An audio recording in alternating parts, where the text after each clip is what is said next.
Okay, so I wanted to know, because I find that especially in conferences that are being presented recently, artificial intelligence is becoming more and more of a hot topic, right?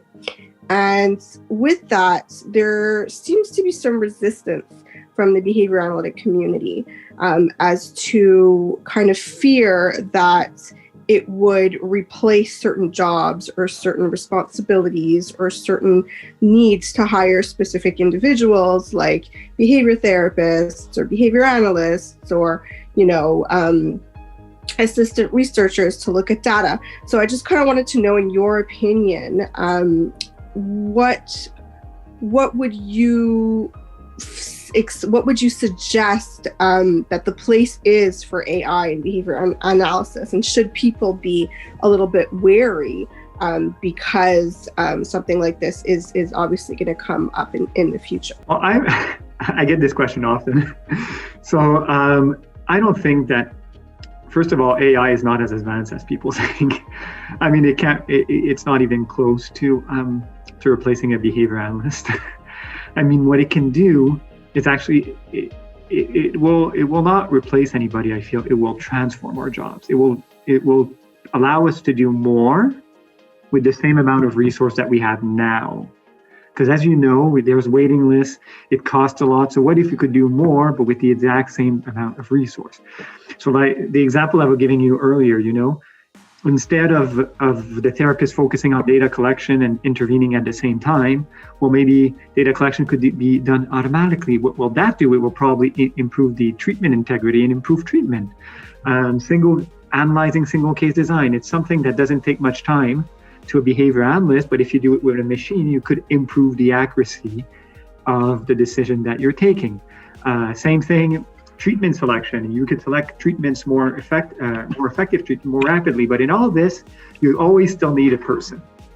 I'd like to talk about one example of a study we've conducted on technology, which really sums up my point. We were, like I was saying earlier, we were testing a standalone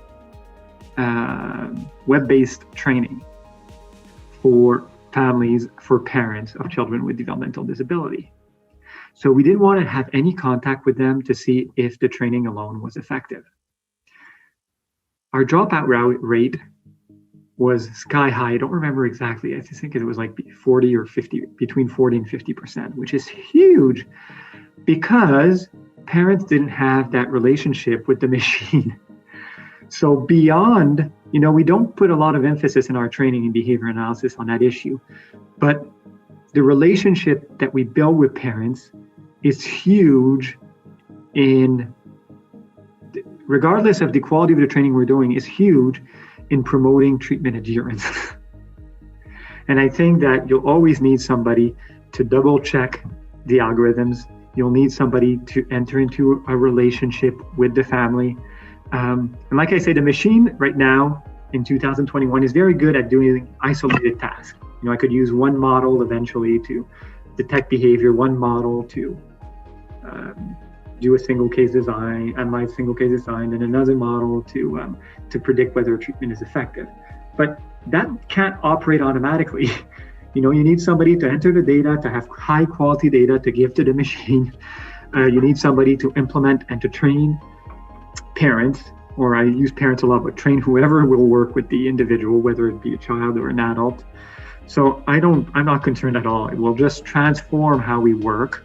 In the medical fields, they're using more and more technology, for example, for certain diagnoses or machine learning. And I mean, I don't feel that the medical doctors are out of a job despite this that's coming. So it's a bit the same issues for us, and even more, I feel, than medical doctors, because we actually need a relationship to operate on a behavioral change. It's not like you get a shot and you adhere to treatment. It's like you have to implement this intervention 1 hour a day for 5 hours a week. So the relationship, and I feel, is even more important in our case. So I don't see it going away anytime soon. Awesome, thank you. If I could just add to that, I think that maybe that reticence comes from behavior analysis in general, like, us always being a little insecure as a field in any case, right? So like we have such deep insecurity compared to medicine. And then you stick us in a province like, Quebec, where it's like people don't even know what we do. For example, when you became a professor and they asked you to do CBT. So I don't know, can you think of any way to push beyond that kind of field-wide reticence to say like, this is not a problem, like this is not what the real issue is? I don't know. Can you think of any way beyond that?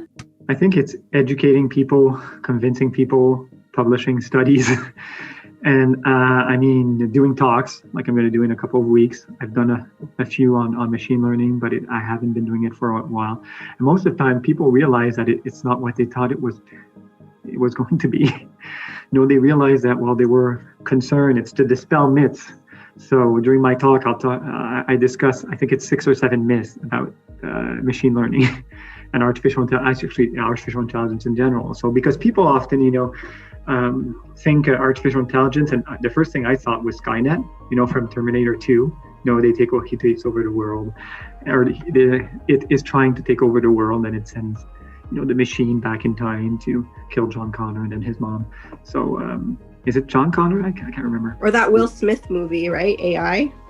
Yeah.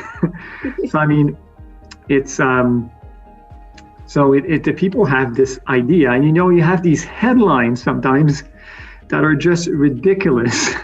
That will, and when you read the fine print, you'll realize that they're so far. I don't want to go into more details because I'm showing you some of these headlines during my talk. But you'll see that the headlines that we get sometimes are sensational, and that's the odd part about it. They need to make these They make these headlines sensational because what we see on the internet is guided by these algorithms themselves. And these algorithms, when these titles are more sensational, well, they get more clicks. So the algorithms just give them more weight. It's a bit of a weird conundrum where, you get these false information on machine learning because of the algorithms developed by machine learning. I feel like one of a little bit of benefits of us being behind in so many ways in our field sometimes is that we can just look to other fields and what they are, how they are solving these sort of things. So I know David Cox, a researcher that also got into behavior analysis and spent some time going back to school to relearn, similar story to yours, it sounds like, has shared with me on a number of different fields in medicine, specifically how they've been tackling these sort of problems and issues for over a decade, on asking these sort of questions of, how do we make these decisions around how much AI to use, how ethical is it to use these sort of things. So we can almost look to the medical fields and other places that have already been developing this and find some of these answers, I think.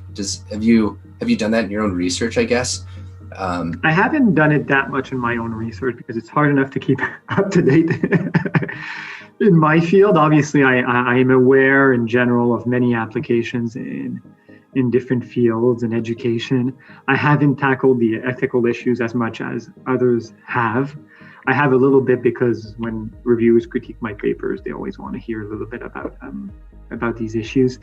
The main is really just one weird critique that I get. It's weird because it comes from behavior analysts. They say, well, we shouldn't use behavior analysis, let's say, to analyze graphs, because it's like most of these algorithms are like black boxes, so we don't know how they work. Well, it's super silly because when I do visual analysis, I use my brain, which is a black box, and I don't know how it works either. So you're okay with visual analysis, but you're not okay with using machine learning because it uses black box. It doesn't make any sense. But people are so dogmatic about certain issues that it gets difficult. Obviously, there are some ethical issues, but I feel that as a field, behavior analysis has always been data-driven and always using data to make decisions. And that's exactly what we're doing with machine learning, is that we're removing that subjectivity and trying to say, let's try to make it more rigorous and take better decisions. And I don't feel that, I think that we'll be able to put to rest these issues once people are able, and I won't be the one doing these studies because I don't have a clinic here, But when people are really able to compare the accuracy of a human being with machine learning, once you show that machine learning model is doing better than a human being, that's where you ask the ethical question. And I'm saying I won't be doing that because I don't have enough data, but we've actually have one article that hasn't been peer reviewed, but is in peer review right now, which shows that machine learning just clearly outperforms visual analysts. I mean, there's not much doubt about it. And even if one behavior analyst out of 100 outperformed the algorithm, on average, the common behavior analyst should not perform better than machine learning. So that's the other question, is that you're trusting somebody who doesn't know his error rate to make decisions. Whereas at least we're safe with these types of algorithms because we know exactly what type of the frequency of errors that they make. Whereas I don't know how frequently Kirsty does errors. I don't know how frequently I make errors. I don't know how often Daniel makes errors. I mean, I don't know. And that's something that we have to admit as behavior analysts, that there's some things that we don't know, and maybe we can make them more accurate. So I get very, how can I say? The word is not emotional. The word is, I would say, it gets to me when people tell me, that there's an issue with machine learning because, the black box and the ethical issues. Like I say, if I have data suggesting that the common behavior analyst will take a worse decision than the algorithm, to me, the issue is that people are concerned that once in a while, a machine learning will make a mistake that a human wouldn't have made. It will happen. Definitely, even the best of algorithms will make a mistake when a human would. What they don't think is that the human will also make many mistakes that the machine learning won't make. So we have to balance the two out, and that's really, I think, the ethical issues. I know it doesn't exactly, I strayed away from your question a lot. No, it's fine. But I feel that's where we should be putting our efforts, is really to thinking ethically.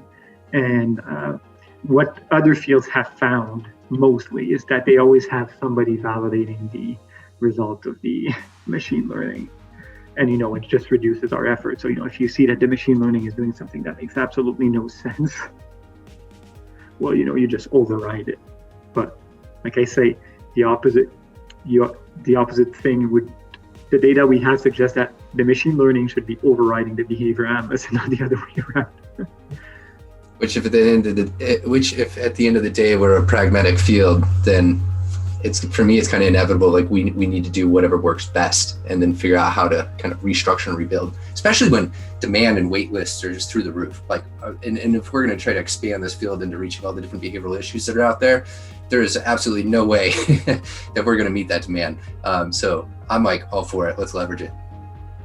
Yes, and I like your use of the word pragmatic. I mean, we're a pragmatic science. To me, you show me data, you suggest that, a human observer is better than a computer, I'll use the human observer. If you show me the opposite around, I'll use the computer. It really depends on where we're at. Obviously, it's still at its infancy, and I'll be honest, and I want to be clear on this, none of the algorithms we developed so far are ready for use by practitioners. They need some replications, and some of them need to be pushed a bit further. But we just showed that we're just doing proof of concept right now. We're showing people that it is definitely feasible.